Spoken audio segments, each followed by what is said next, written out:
Good afternoon, everyone. It's my pleasure to welcome you to today's Tech Tuesday and to introduce you to our speaker and author and innovator, Dr. Luis Perez-Breva of MIT. Dr. Perez-Breva is an expert in the process of technology innovation, an entrepreneur, and the author of Innovating, a doer's manifesto for starting from a hunch, prototyping problems, scaling up, and learning to be productively wrong.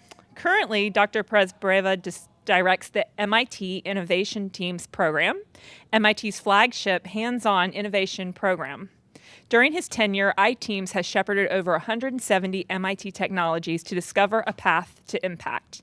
He has taught innovating as a skill worldwide to professionals and students from all disciplines, and has gotten them started innovating from pretty much anything: hunches, real-world problems, engineering problem sets, and research breakthroughs. He is a serial innovator with successes in emergency cell phone location technologies currently deployed worldwide, and a fully automated portfolio allocation and trading system, and numerous other stories to share from his trial and error adventures to conceive artificial intelligence technologies that tackle real-world problems and drive them to the market.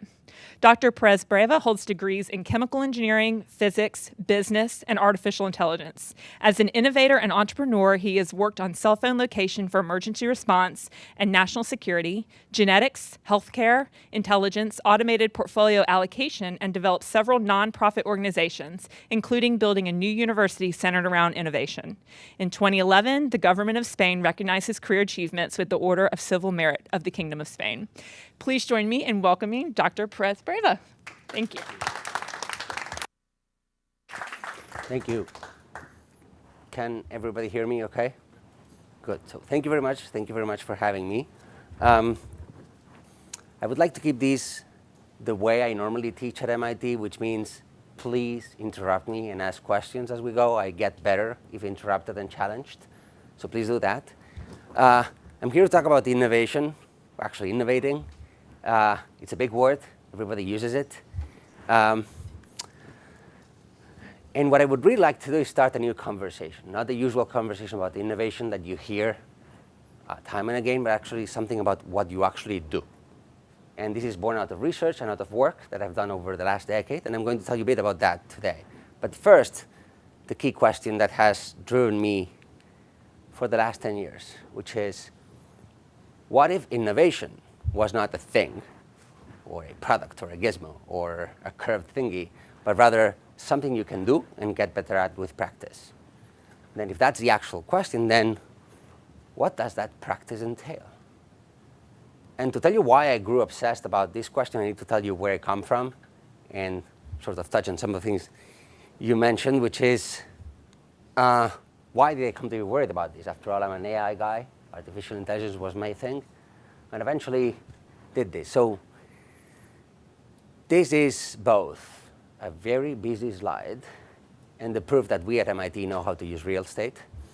But what this shows is a bit my experiments over the last 10 years, actually nearly 2 decades now. So I've done research in innovation, hands-on. I've done education in innovation, hands-on and worldwide for over 10 years, from the School of Engineering as well as Sloan School, meaning I don't see this as a single-headed monster, but rather two or multi-headed monster. I've worked in many different locations worldwide, but perhaps most important, I've actually practiced it. And that's what triggered my interest in this field. So what you see up there are two of the many experiments in entrepreneurship and innovation. One, I'm the co-inventor and co-founder of a company that locates cell phones in case of emergency. That's all AI. There is no physics in the equation. Well, there is, but in a clever way. That's now deployed for national security as well as law enforcement worldwide. This is about 20 years ago now.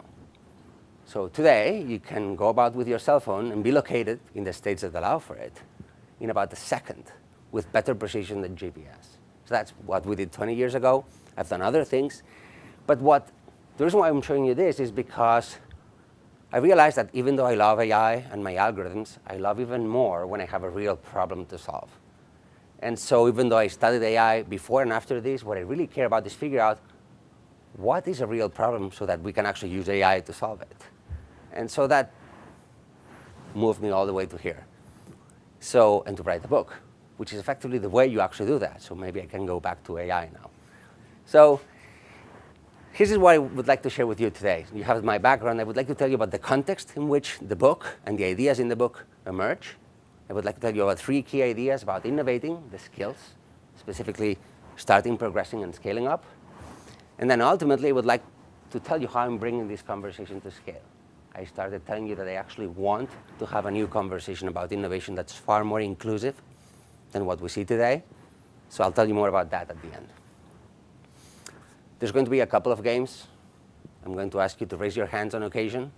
So would you mind raising your hands right now, just to make sure we have an awesome room? Right? Live audience. Live audience. Perfect. Thank you so much. So why innovating? So as you heard, one of the things I do at MIT is I created a program and a course in which we take MIT technologies and then we say, now what? Right. A lot of people think that's tech transfer. It isn't, because what we're really doing is taking an advance born out of research and repurposing it for the world. So all we know is that perhaps we have a new superpower, but we just don't know where to use it. So it's a very different way of this, and what I want to show you is that for the last 10 years, we've been doing it successfully, and at MIT, the result has been this. So what you see here is the map of the MIT campus. Every dot shows you one of the labs we've worked with over the last 10 years. I'll get a sip. So the only thing to know about this plot is that we've worked with every single kind of technology that MIT produces. Of course, AI is my darling, but in addition to AI, we've worked with nuclear, we've worked with operations research, we've worked with physics, whatever you can imagine MIT does. We've figured out a way to have it pass through this process and get to impact at the other end. The second piece is the impact of what we've done. So we've actually seen over 170 technologies. We have over 700 alumni. 20 to 30% of the projects actually find a significant way out of MIT. And to me, significant means more than just having a pitch. It's actually having a plan so that they don't fail. And then ultimately, we are in high demand from MIT and beyond, which is a testament that the space I occupy does not belong to engineering or to management or to science alone, but to actually everyone. So this has worked, lots of interest, but of course, many things work at MIT. We have an enormous amount of passionate, super smart people. And the question was, does this work outside of MIT? And so for the last 10 years, we've tried it worldwide, which is we've done work in Portugal, a bit of it in Spain. We've done work in Moscow, Abu Dhabi, Singapore, and of course also elsewhere at MIT and surroundings. We've done it with industry and with academia. We've even gotten to create a venture creation lab to start from hunches all the way down to companies. And we've gotten people to start innovating from anything, whatever they have. If they have a hunch, we can start from that. If they have a problem, we can start from that, and so on and so forth. So why am I showing you this? I'm showing you this because the ideas that then I decided to share as a book, and what brings me here today is that I'm persuaded this works. And I want to share it and bring it to scale. But there's another reason why I'm showing you this, because after all this experience and over 3,000 people talking to me and discussing with me about how to bring novelty to the world, I always get these 2 questions. Now imagine you're in one of my programs, and you come up to me, there's going to be a presentation event, and it says, you're asking me, for the presentation, should I pretend I am in front of investors? When do we get to pitch an idea? Or the second question, when do I get to pick an application of the technology so I can do market analysis? Now, do these questions look okay to you?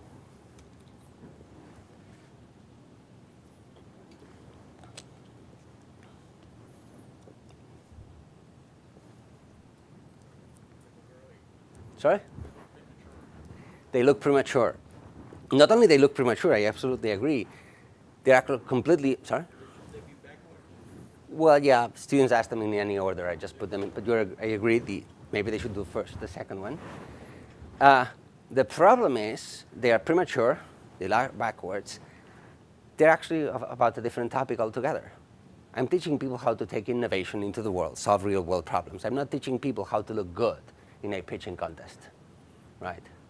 I'm not teaching people how to start companies on well figured out business ideas. I'm trying to help people figure out how to create organizations out of a desire to change the world with technology, with whatever they have.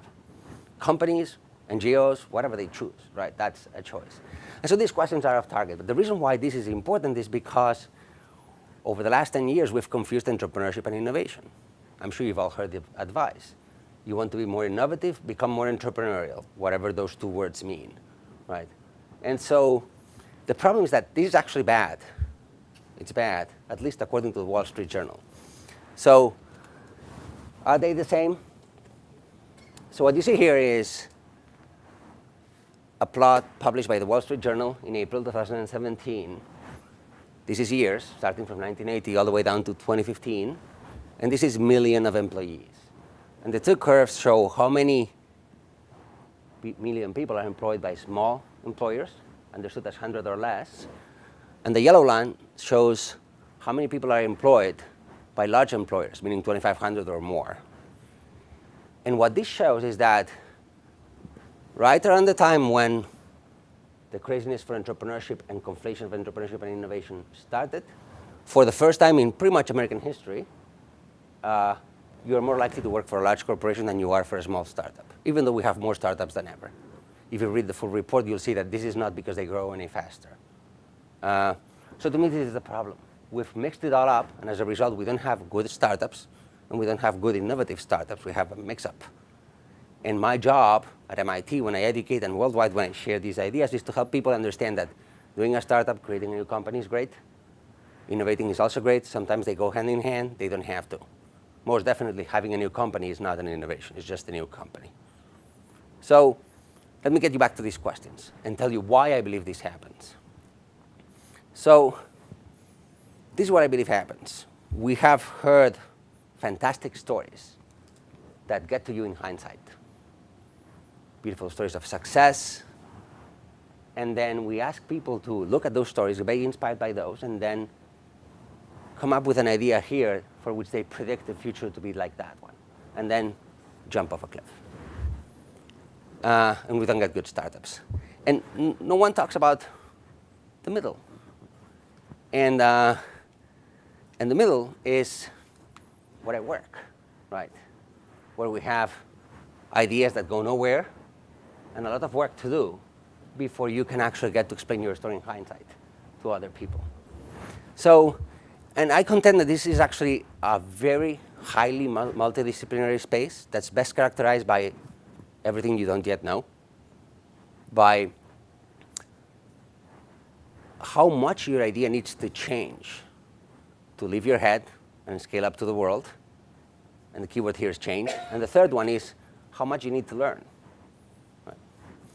And to me, this is a story of learning, because it should make sense to everybody. Like, someday, something created here will look at the world, and the world will look at something was created here and will not believe how awesome it was. And someone will explain that story in hindsight, and it will be a revelation. And the reason why it is inspiring, it's because it was not predictable. Which means that someone has to actually live that story and learn how to tell it before it becomes inspiring, and that's, of course, is actually learning. So we should be talking about learning, not about pitching, in a way. So the other thing that's going to happen is that you're going to be wrong a lot. Mostly, how many people here play an instrument? So the way we learn to play an instrument is by mostly getting everything wrong. Many, many times until we figure out what right means, and then we do it right. So you're fundamentally wrong many times, you practice a lot, and eventually you learn to figure out the tone and how it's whether you're in tune or not, and so on. So the same thing happens here. There's a lot of wrongness before you can actually figure out what wrong means. So this means that instead of trying to be right about, I'm going to build a company, I'm going to have a business case that's solid, what we need to do is, or what I believe we need, is a space where we accept the fact that all the background we have is an asset. And this space, what it needs is actually more common language, less jargon of any kind, and a more inclusive conversation. So what I've been building for you there is the outline of my book. This is the visual index or table of contents for the book. You can see that I use reasonably English words, not business dialect words or engineering dialect words, though I'm well versed on both. Because I want to have a conversation in actual English about what it means to change the world and solve real world problems. That's what I care about. The other thing that why I have this in here is to acknowledge one thing, which is that we don't know, there is no better starting point, or put a different way, you can start with whatever you have. And whatever you have may be in a patent, maybe in a hunch, maybe in a beginning of an organization, and so on. And so that's why this is a loopy ribbon. So let me move on. What I would like to do in the next 30 minutes or so is discuss with you three ideas, or three key ideas about the book, about starting, progressing, and scaling up, which correspond to the three parts of the book. And this is what I would like to show you. So innovation, how does it start? What does it mean to explore and to be productively wrong? And ultimately, how do you actually organize and scale up? And I'm going to ask you to play with me, but I'll warm you up first. Are we good? So 1, innovations. How do they start? This thing has obsessed me for 10 years, and you'll see why in a second. So when we hear about innovation, it's always in past tense. And by the time you actually hear about it, it comes bundled as a story, an organization, an offering, a success, and so on. But how do they actually start? And anybody knows what that is?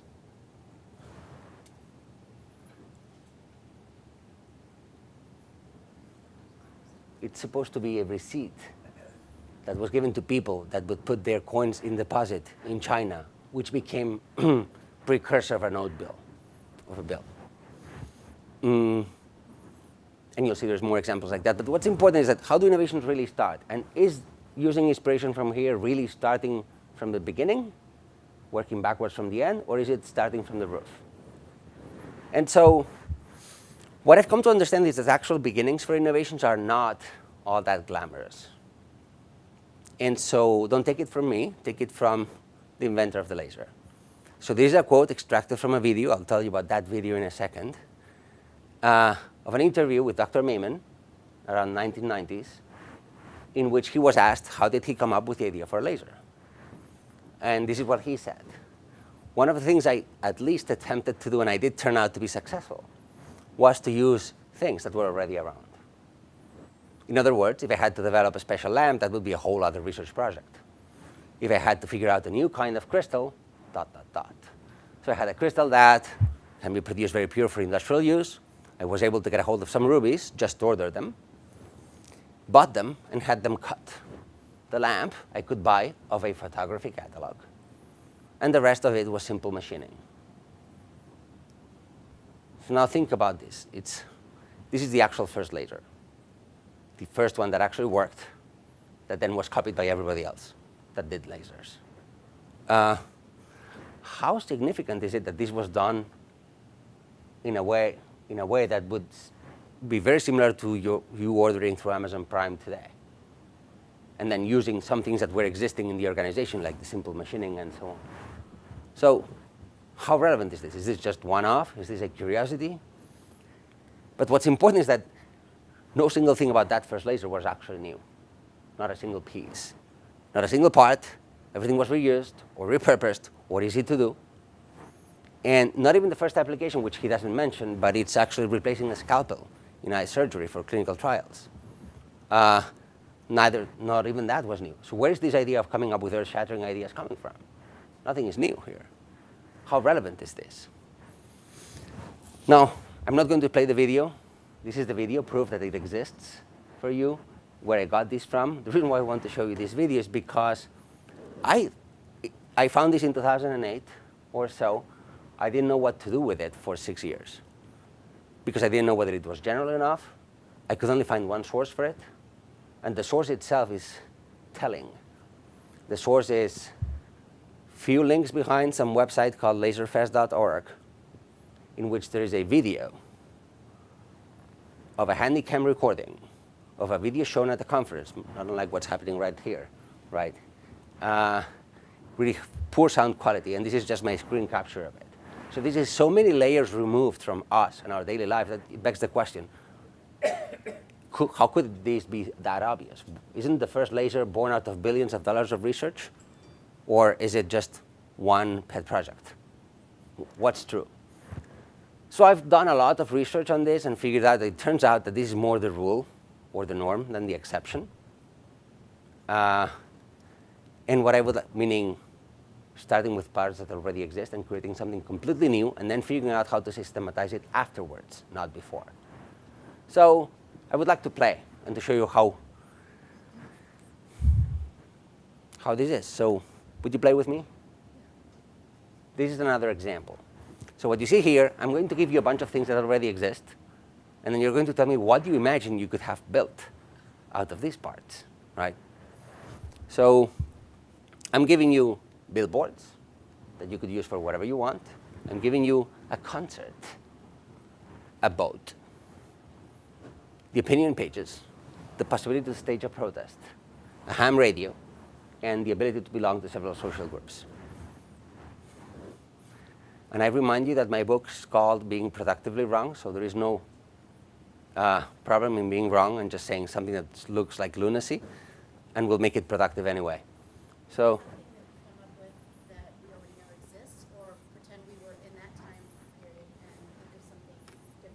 I haven't told you what the time period is, right? But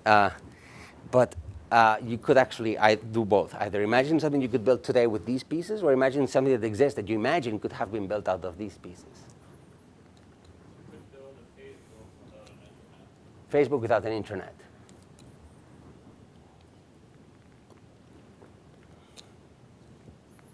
That's a good one. I get that suggested many times.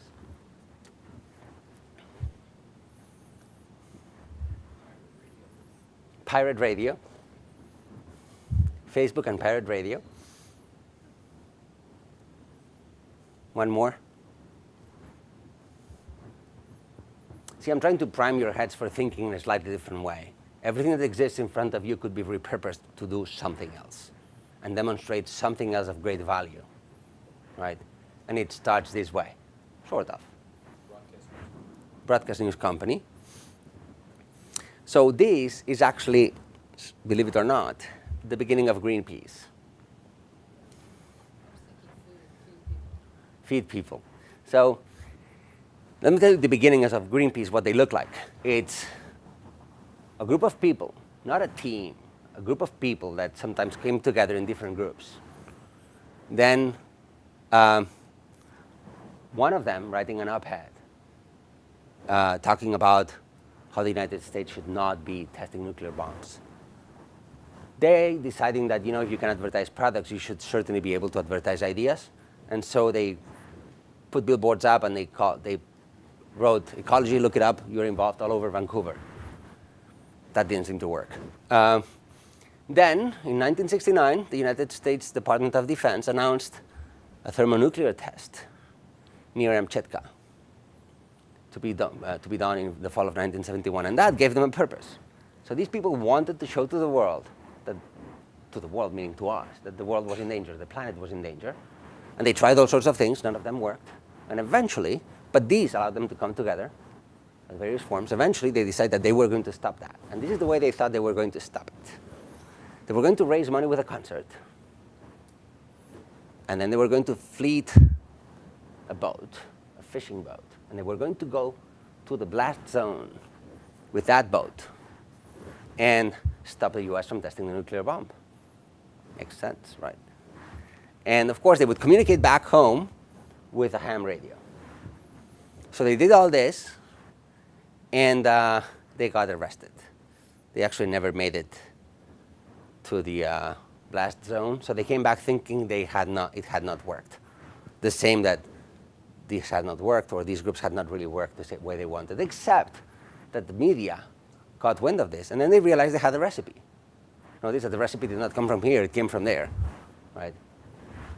And the recipe was fleet a boat, go to the area, and become a nuisance to the people that are trying to do damage to the planet, right? So much so that then they founded Greenpeace after this. And the next step of the organization was to do the exact same thing with the French government in Mururoa in 1973. Everybody remembers the 1973 trip about Greenpeace. They don't know that it's actually a copy of the first one that actually worked out, which I would call a prototype of sorts. And I actually like to call it an innovation prototype, and I like this example because even though it does use technology that was somewhat advanced for the time, it really is about building an organization that solves a problem. So, but the other thing that's important is that not a single piece was new. Not a single part of this was new. The idea of using billboards for propaganda had been around for a bit, right? The idea of doing marches had been around. Op-eds had been around. Concerts had been used for fundraising before. Ham radios were not new. You could actually own one in your home. It was expensive, but you could. And this boat, the idea of actually stopping the United States government from testing nuclear bombs with a boat, even that had been done before by this precise boat. And they also got arrested, except that they didn't have a ham radio, I guess. So nothing is new. Not a single part is new. And this is just two examples. I've seen a lot of them. So to conclude the first part of the learning progression I was telling you about, I've grown convinced that this is true. At the genesis of an innovation, no single thing is new, which means that you don't need an earth-shattering idea to start. You're probably better off trying to use parts lying around to make sense of a problem. And there's a way to do that quite effectively, and the more tangible you get, the easier it becomes. It also means you're going to be wrong a lot, and so you need a way to be wrong, which is my segue into the second part. So part two, being productively wrong. Now, we don't like that, right? Most of us train. I have a lot of degrees so that we are never wrong. We feel uncomfortable for that, even though when you were a kid, you were mostly wrong all the time and you didn't seem to care. But today, you train so you're not wrong. It feels like stigma or anathema to actually be wrong. So it might require a mind shift, but I hope to persuade you that it's not just a mind shift. It's actually a very sound process or methodology behind it. But still, it might take some getting used to. So what I would like to do is play a game. So we would all like to believe that innovations are recognizable on site, right? It would be kind of awesome, because then you just pick it, go to market with it, and just get the money, right? So let's try whether this works. I'm going to try to show you how easy it is to be right compared to being wrong by playing. So I'm going to show you 5 gizmos of some kind. I claim that at least one of these is the last working prototype of a great innovation. And your job is to imagine that you are willing to spend the next 4 years banking it on one of these, right? So that it actually becomes fruition, when it comes to fruition. So I'm going to give them names so it makes it easier.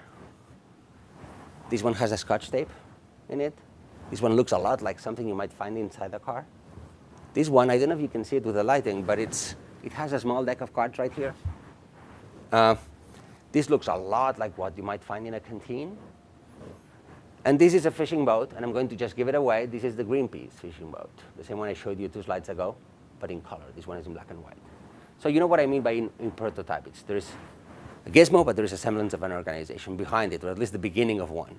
And at least one of the other 4 became something dramatic, and this was the last working prototype before they knew it was working. And all you have to do is be right and figure out which one it is. Are you ready to vote? Is the question clear? It has a deck of cards. I've given them random names because otherwise I would give it away, right? But by the way, this is the way you would see them, right? If some random nut job, such as myself, comes to you with a super fancy stuff that's built as a contraption, it would look a lot like a deck of cards, something I repurposed from somewhere so that I could show something else, and so on. So it's not that far away from what it should look like at the very beginning. And the question, I'm going to ask you to vote. Everybody's ready? So who here thinks that the Scotch tape thingy became an innovation? One person? Only one? Okay, two, 3, 4, and a quick one, 4 and 5. Okay, who here thinks the piston thing became an innovation? 1, 2, 3, 4, 5, 6. So we have 5 for this one, 6 for this one. Who here believes the deck of cards, the thing that has a deck of cards, became an innovation? 1, 2, 3, 4, 4. Okay. 5, 6, 4. Who here thinks the thing that looks like a canteen became an innovation? 4. Okay, so if I remember correctly, it was 5, 6, 4, 4. So let's agree one thing. If we were a committee tasked with finding the one, right now we would be fighting each other off, right? So majority voting doesn't seem to count for this, right? The second thing to note is that I'm a really good speaker, so all of them did. So you were all right today. But the innovation was not in here, right? The innovation is because this became something else, right? So let me tell you what you chose. Each of you knows what you chose. This is credited as being the first iPhone prototype, which is an innovation because it caused the smartphone revolution, not because it was neat and it has curves in it, because it changed the way we operate with our phones in ways that make the past unimaginable today. And you all know this. Even if you have kids, I have kids, they've seen me drive, and one day I said I was going to drive without Google Maps, and they looked horrified, right? And I said, what will happen? And I said, well, you know, I said, this kind of came around when you were born. And she said, how did people manage before? Right? And I said, well, we got lost, right? And then we found our ways. So that's why it became an innovation, because my daughter cannot imagine a world in which this did not exist, right? This is the first laser. And the reason why a laser is an innovation is not because it's actually cool, which they are. It's because everything in your life depends on lasers today. You're probably using 50 lasers right now and you don't even know. Like, this is probably going online and there is fiber optics all over the place. Things are going to have been manufactured here using lasers. So it's such a part of your life that if lasers were banned, we would be in trouble. Deck of cards. This is a hacked Nintendo Wii. The video to hack that Nintendo Wii can still be found in YouTube today, at least last I checked last week. And this is a video from when YouTube had 2,000 users. And it led to the Kinect. The person that did this video ended up being hired by Microsoft to be an active, a key member of the Kinect team that brought this to life. And why is a Kinect an innovation? Well, it's a change in how we operate with computers. A bunch of new things are possible with computers because that new interface exists. This is my favorite one.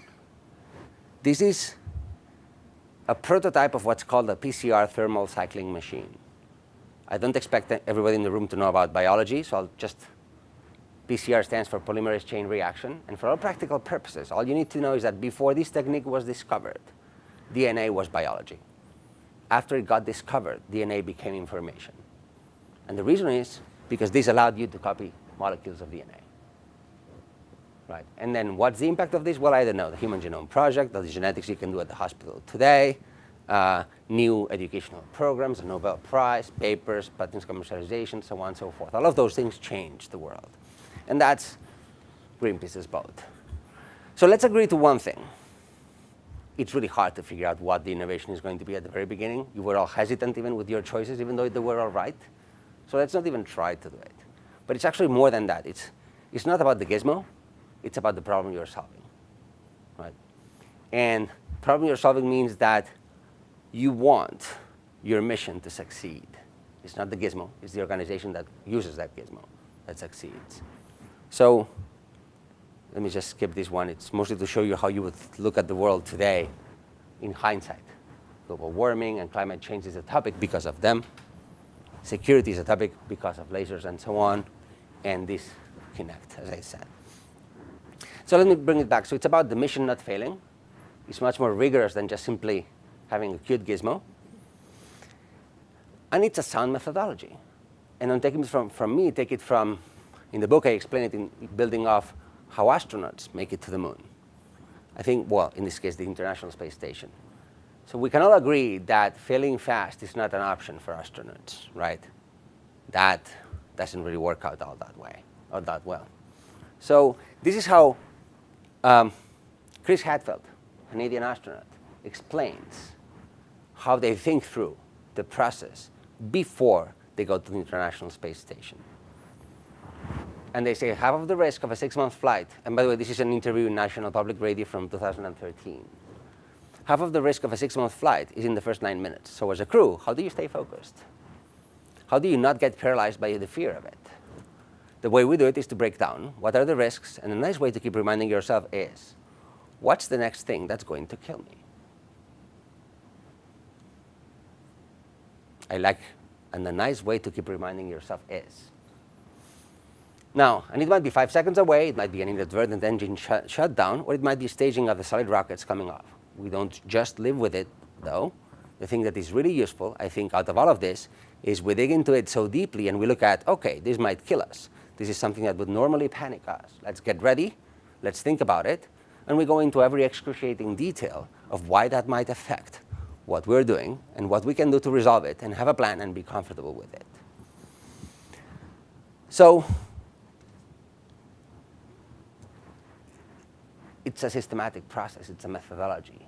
You want to figure out what will kill your mission before it kills it so you get to live another day. And that's a mentality for innovating that actually needs to be there because the starting point is the things you actually saw, which barely work, right? And also because the cost of a failure when you've reached to the next scale is enormous and will kill the whole endeavor. So you need to anticipate for that. So to summarize this idea, this is how I summarize it in the book. The key takeaway I want you to have is that this is how you actually get to explore the seemingly impossible, right? Which is by bringing it all down one scale below and not being afraid of failing at that particular scale or being wrong at that particular scale. But it also says you don't need to have a reasonable idea, right? It could be as preposterous as you want it to be, and your job is to prove it wrong, or at least you're already wrong at the very beginning. And you can be systematic about how, and perhaps discover how to actually solve a problem. Think about how Elon Musk proposes ideas. I don't know Elon Musk myself. I wish I did, but I don't yet. But I actually admire the way he does it. He creates some panic along the way, so that may not be that great. But think about SpaceX. The motivation is that maybe we are too late to actually solve the planet's global warming, so we need another planet. That idea, I'm sorry, is preposterous. It's just preposterous that we're going to just go and conquer Mars overnight to create a company today. But it's good enough a motivation to start to think about, okay, fine, how would we do it? And what do we need to do today? And then before you know it, there's a SpaceX doing great advances in rocketry, in landing again, rockets that land again back on Earth, and so on, mostly because they have this preposterous idea and they're trying to break it down into ways to be wrong. Ways they could be wrong, or things that need to be fixed before they actually make it to Mars. So it's the same spirit. Any questions thus far? So let me get you to the last piece of it, which is, I've told you about hunches, problems, prototypes, playing with parts, being wrong at the scale where you can afford it. So I grew curious as to whether these ideas and this kind of recombination actually worked for anything bigger than a prototype. Meaning, if you already have an organization that's working, is this something you can actually apply internally? Or so then the world becomes different and somehow you no longer do these things. So I looked at companies in the same way I've looked at the stories of those innovations, which is from the very beginning looking forward. And a good way to do that is by looking at press releases. In some cases, we are lucky, and the press release tells us a lot about what's going on. The story I prefer is the one of Netflix, because it was entirely, the chronology appeared on the press as it was happening. So in 2006, USA Today described Netflix's founder, Reed Hastings as having appended the DVD rental business and getting ready to do an eventual shift to downloads. In 2008, Hastings told the Wall Street Journal about partnering to create a set-top box to stream movies to internet-enabled TVs. Now, these are two different things, right? One thing is set-top boxes, the other one is downloads, which is not streaming either, and the other one is DVD rental. And in 2010, Forbes published a piece advising investors to short Netflix. Now, you may or may not remember what happened. Netflix at the time decided that their two businesses, DVDs and streaming, which was neither set-top boxes nor downloads, right, were just too different. They were completely different, so they were going to split the business in two. The DVD rental on one end and the streaming on the other end. The streaming was supposed to be called Quickster. And 2 months later, they backtracked. But this is actually really interesting because at some point, Reed Hastings thought he was running two companies, right? And even though the market did not like the idea because it was kind of destroying the brand, operationally, it must have been true that he was running two companies or near close to running two companies, which makes you wonder whether was this a growth story or something else. But it gets even nicer, right? Because it's 2010. As of today, Netflix collects awards for original content. Now, we all know the story, we all know Netflix, but if I had anonymized some of it, it kind of doesn't really make sense, right? A DVD rental company that collects awards for original content. So some transformation, but even more interesting, they compete with Amazon, which is a well-known online bookstore that sells groceries, makes robots, profits from sales of their Elastic Cloud services, and just bought Whole Foods Market, if that makes any sense to you.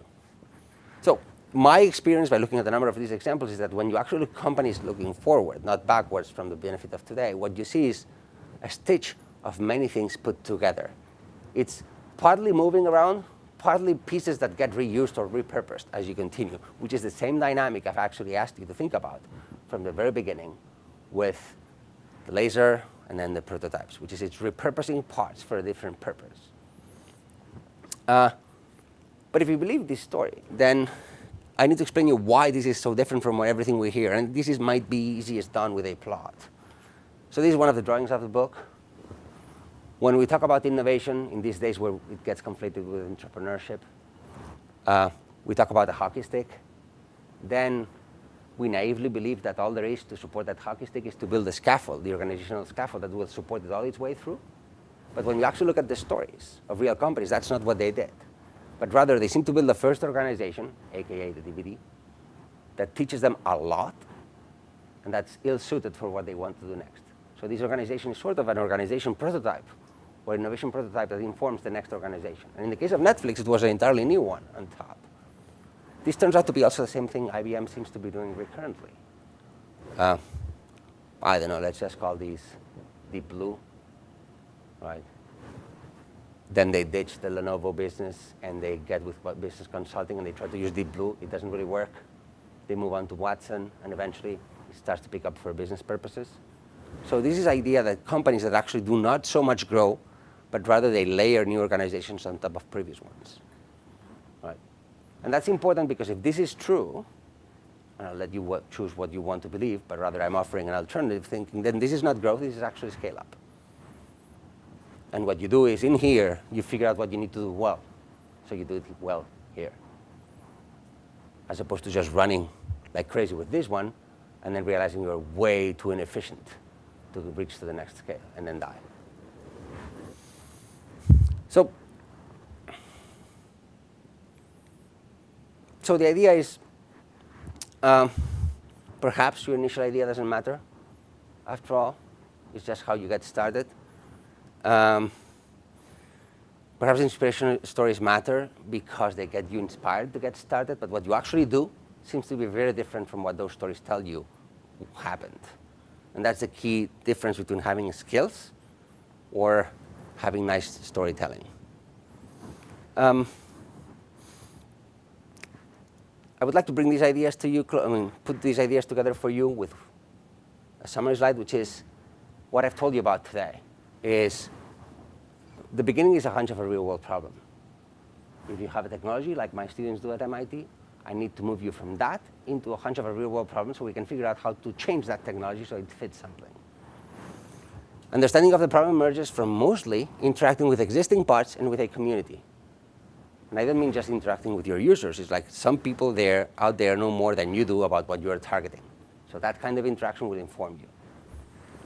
Operating with a problem at the right scale allows you to learn by being productively wrong, whereby the difference is become too expensive, and then every single mistake becomes a point of failure. And then it cracks. Not pretty. Ultimately, the innovation prototype evolves into an organization, and the organization scales up much in the same way as you got started. So you're doing the same thing over and over and over again. But perhaps even more important, none of the people you actually now praise as innovators were even seen as experts before they got started. That includes Ford, Gates, Musk, Jobs, Page and Brin, and so on and so forth. They're seen as experts after the fact, which means further it's actually a learning process. So, almost there. I only have one thing to let, I promised I would tell you, which is about my ambition for scale, right? First of all, this is a picture of me. The first time I saw the books, you can see the smiley face after 3 years of work. So, as I told you at the beginning, my ambition is to bring a more inclusive conversation to scale. We're getting there. The book has just last week been profiled, or in the last month has been profiled in all of these places. BBC, Tech Review, MarketWatch, Entrepreneur, ILP, and a couple of podcasts. So we're getting there. Of course, book sales are great, right? But what's important is to bring about a new conversation. So that new conversation is the one I believe solves this problem, right? And the problem is that entrepreneurs that do not innovate create short-term or short-lived companies, but do not create jobs, right? And this, to me, is what this story says. But entrepreneurs that do innovate, or companies that do innovate, do create new kinds of jobs. And that's what we want to create, right? So I've told you that I believe that the problem is that the conversation we have right now is really narrow. It's all about come up with an earth-shattering idea that looks a lot like a previous story and then run off with it. And for the same effort, or even with less effort, you can actually do something better. I believe strongly so, and I believe we need a new conversation, which is why I told you all about the middle, and I wrote a book about the middle. And what I really like is to shift the conversation from just building cute products to actually solving real-world problems. And I want that conversation to help us all imagine a future we can build instead of trying to predict whether AI will kill us or not, right? Which I find very... Actually, I'm interested that conversation is happening today, so my AI profile has risen to the top compared to 5 years ago. But I'm also doing a lot of work to make sure people understand there is a lot of good that can be done with AI, and a lot of good we've actually done already with AI. So, but aside from the AI piece, so that's why I wrote the book. And the book, and it's here, and I'm also leaving here my contact information in case you want to stay in touch, is my way of scaling up a conversation I've had with 3,000 people live, such as yourselves, in courses worldwide, to bring it to the next scale so that this conversation actually becomes unavoidable. And so you have a choice. You can actually go the prior route, which is good and has worked for some people, or this route, which I believe is better and has worked for a lot of people. And with that, I would like to stop there and take any questions. Thank you very much.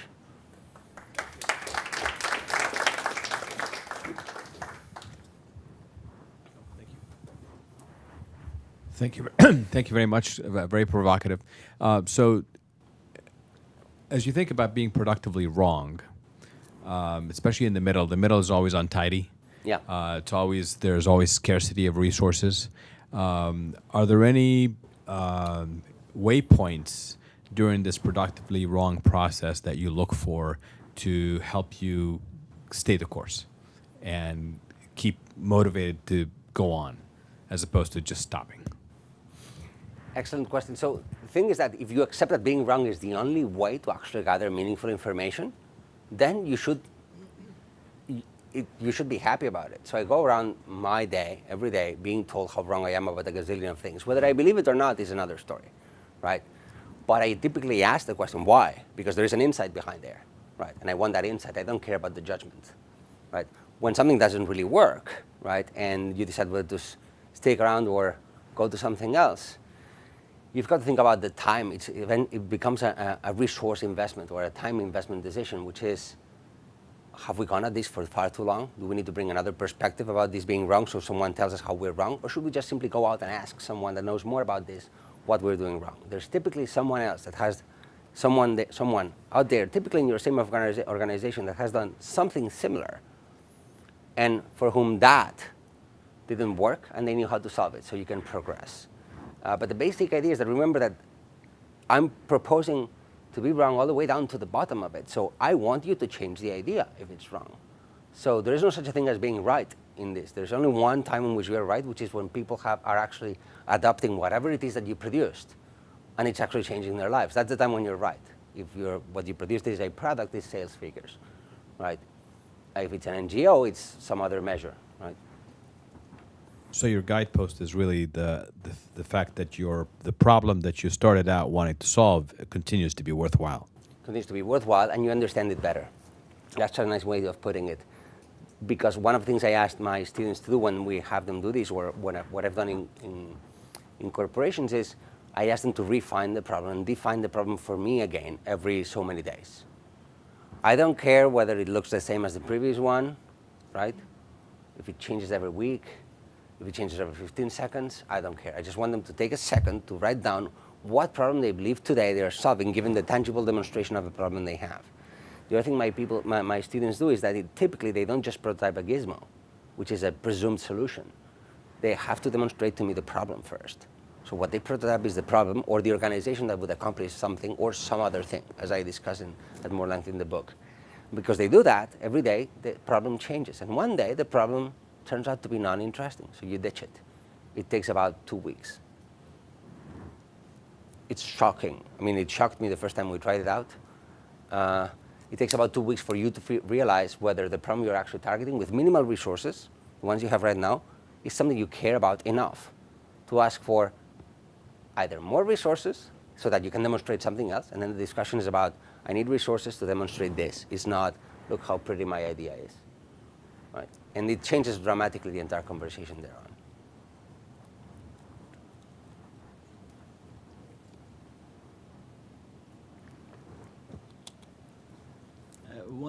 One of the things that I have found is a person has to have a burning desire to innovate. If you don't have that itch, you're not going anywhere. I agree, and you know, innovating is not for everyone, but it's not because not everyone can do it. I think everyone can do it, and I actually adamantly defend that point. And I think it's something you learn to do and you can practice. Actually, I insist so much on that point that the whole conversation about whether innovating or innovation is learned or you're born with it, I find it idiotic. You're a human, you're primed for learning. That's the one thing you do amazingly well. If you care about it, you'll learn it. The same as playing with an instrument, right? If you like playing the instrument, you'll continue to learn it. If that instrument doesn't motivate you, you'll drop it. But it's not because you couldn't have learned it, it's because you didn't care. So I agree with you. Bring it down to innovating. You need to have an itch, a hunch about something you care enough to figure out whether you want to care a bit more about it, right? And there's a really easy way to dip your toe in it and realize that maybe you didn't care. There are many ideas I've had that I thought were fantastic, that when I actually got into it, I realized, I don't want to do this at all. And it's more like a realization that I just don't care enough about it, and then I just give them to someone else.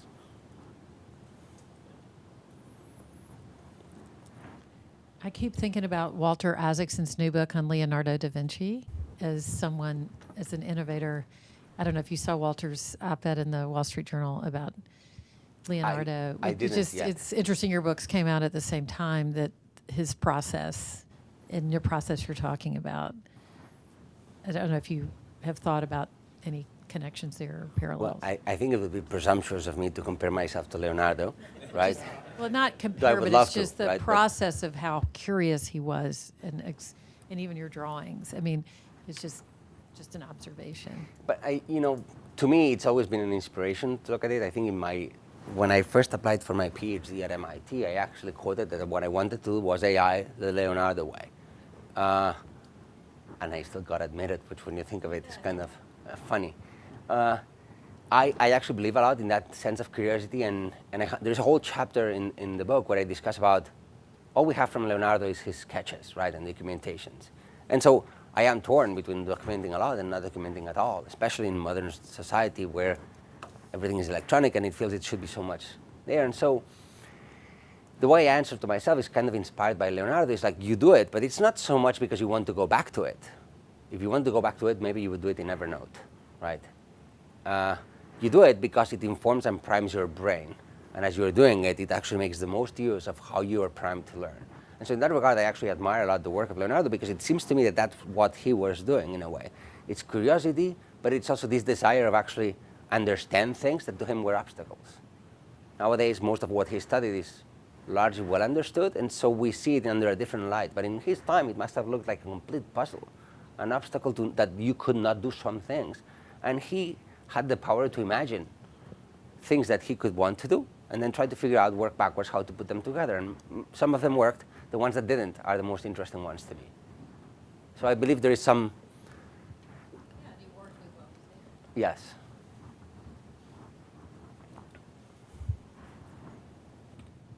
I have two questions. One, are the illustrations in the book your own?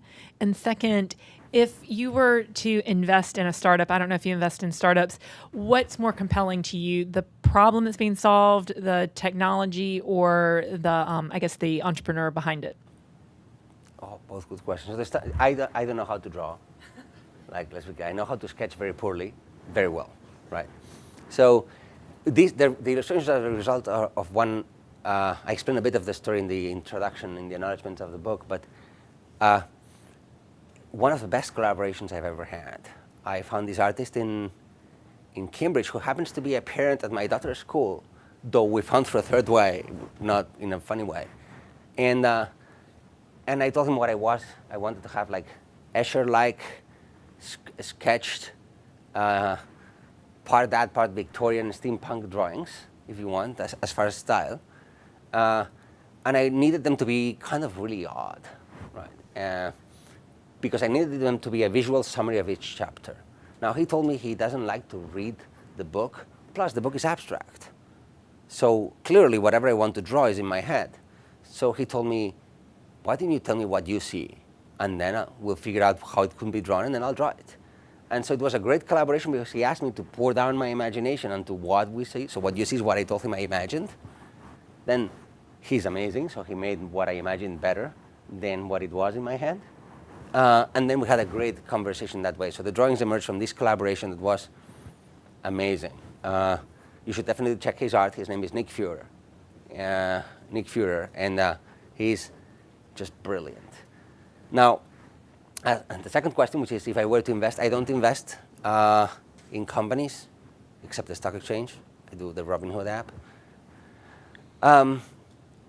You know, because I'm more of a doer than I am able to sit back and look at things. I do bring lots of people to actually create companies from MIT and from what I do at MIT, and then I advise many companies as well.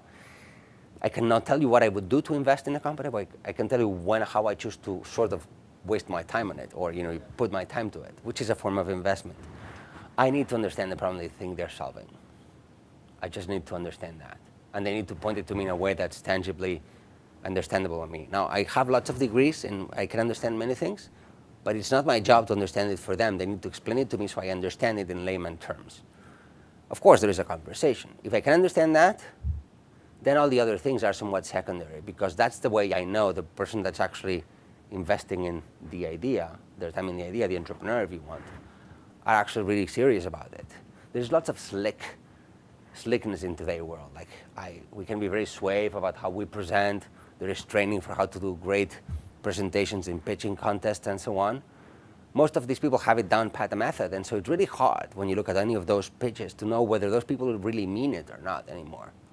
But if you actually have a conversation with them in which you tell them there is a problem I'm actually addressing, it's not so much whether they know it fully, it's whether it seems to them that there's something tangible to that problem and they want to explore what the problem is and make it go real. That tells me that there's something. Well, this is our hour. As a token of our gratitude, we would like to present you with our Noblis pen. Thank you very and much. We appreciate it very much. Thank you, everybody. Thank you.